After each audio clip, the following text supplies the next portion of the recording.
Just so. What we've just heard then was the choir of St. Mark's in the Wood.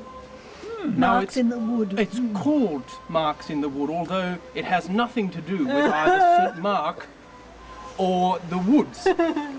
As you can see, the church is made of stone, of a... I've got a question. Yes, you with the camera. Do you get a sense of sexual energy coming out of that noise?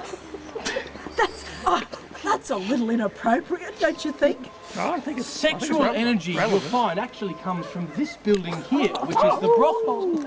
You'll find that usually in the evening, about 8 o'clock, some unwholesome noises come from Mr. and Mrs. Hardy. Although Mrs. Harrison and Mr. Hardy, you can see, are there this evening.